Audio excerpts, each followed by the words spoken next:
So, can I just first of all say thank you to Kevin Spacey for being here. By the way, I'm not this short, I'm actually sitting down. I got a text yesterday from a journalist who many of you will know, which said simply, my best friend's daughter has just died of leukemia. She was 14, keep up the fundraising. It really took me aback, more than it should have done, but the truth is, these days we hear more stories of survival with children with leukemia than we do of deaths. So it really kind of shocked me, because now we've gone from 0 survival rate to 90%. So that does sort of underline the need to keep going. Well, the truth is that ever since our memorable night at McDonald's in Blackpool with Bill Clinton, I felt I have owed you something, since we didn't take you to a nice fancy restaurant. But we took you to McDonald's. We were the host. Oh, that's right, you were the host. And we took you to McDonald's. Yeah, that's true. Because he wanted junk food. That's right. Well, but we had been at a dinner. Do you remember that? We had already been at a dinner. Oh, yeah, and then it was later that he went, I'm still hungry. How did he say that? He came to the Labour Party conference with his very good friend, President William Jefferson Clinton. And after having had one dinner and gone to several receptions, President Clinton, who has quite a sizable diet, said he wanted to go find some junk food.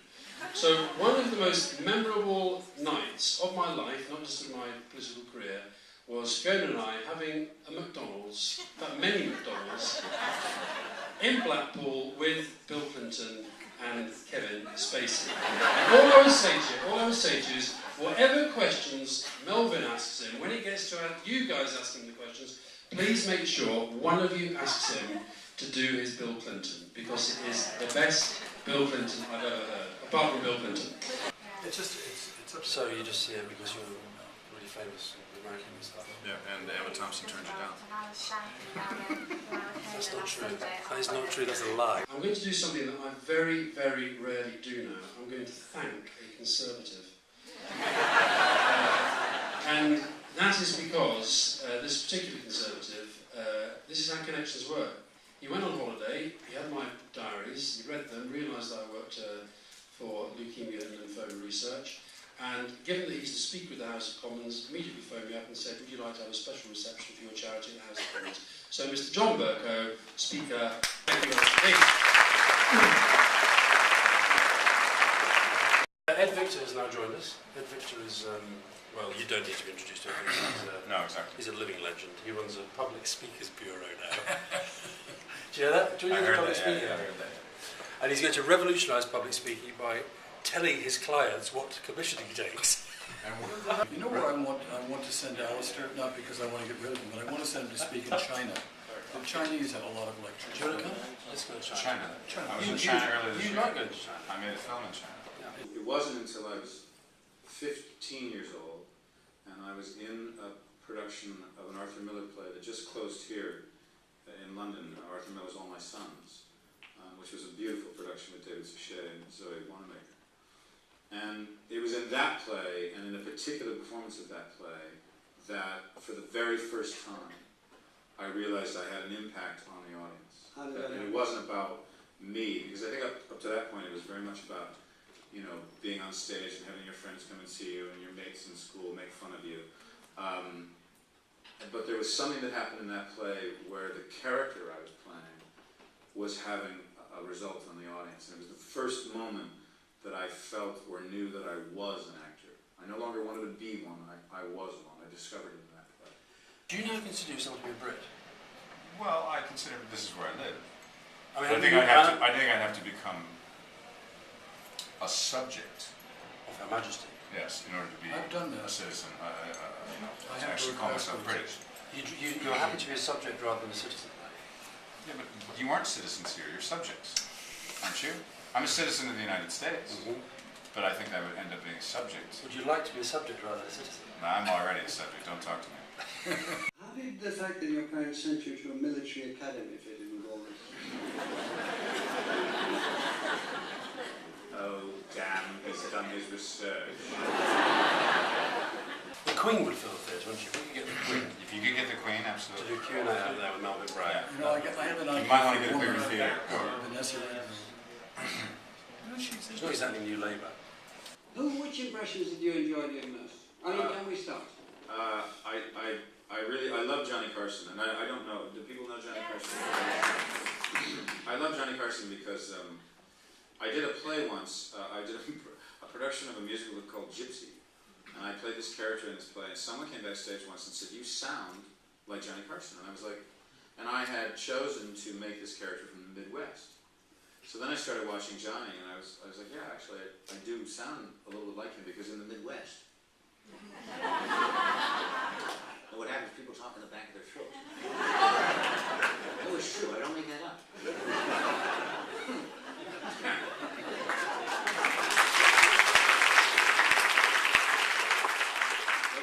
There was an earthquake in London tonight. Did you hear about that? It's true. I was sitting in a hotel room. All of a sudden, the hotel starts to move. I thought Alistair had fallen out of bed. Then I realized how can you fall off the floor?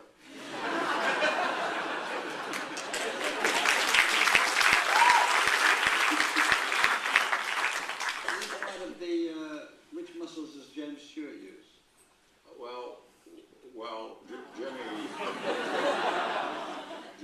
Jimmy just... You know, he found a way to talk.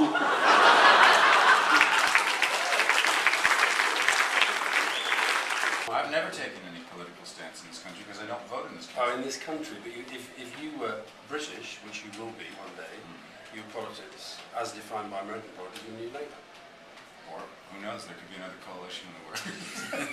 But you've only got two parties, that's the problem. Well, or Republican, Democrat. Yeah, but 5 years from now, who knows, there could be another party. Yeah, Tea Party. And just one more before closing. What about Gilbert? That's a big one. Here's my favorite story about Gilbert. I had the incredible opportunity to have met him a couple of times. And even to, before he passed away, he knew that I was coming to start this company at the Old Vic. But before that, a couple of years before that, I had done a film that Al Pacino had directed called Looking for Richard.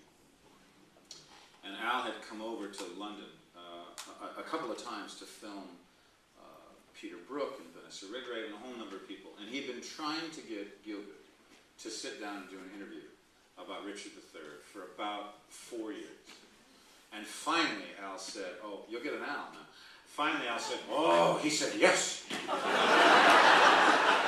We're going to Oxford." So we go to Oxford, and Gielgud is going to leave the country house that he has, and he's going to come and join us. And so it's very exciting. Al's brought over cameras, he's brought lights. We get into a hotel room. Gielgud gets the makeup on, they put the microphone on him, sit down, and Pacino goes, "So, Sir John, I am so happy to talk to you about Richard III. What do you think of that play?" And after waiting 3 or 4 years to ask this question, Gielgud said, "Oh, never liked that play."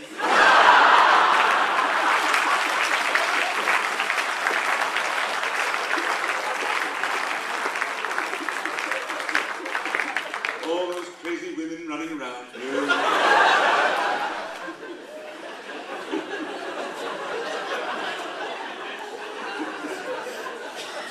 I saw Al just melt.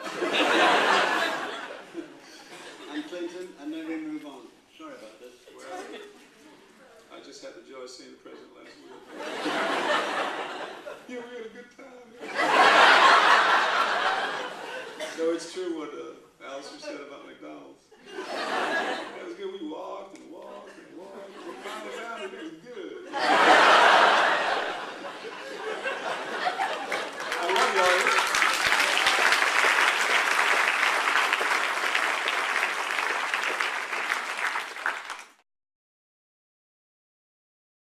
All right, it's time. Showtime.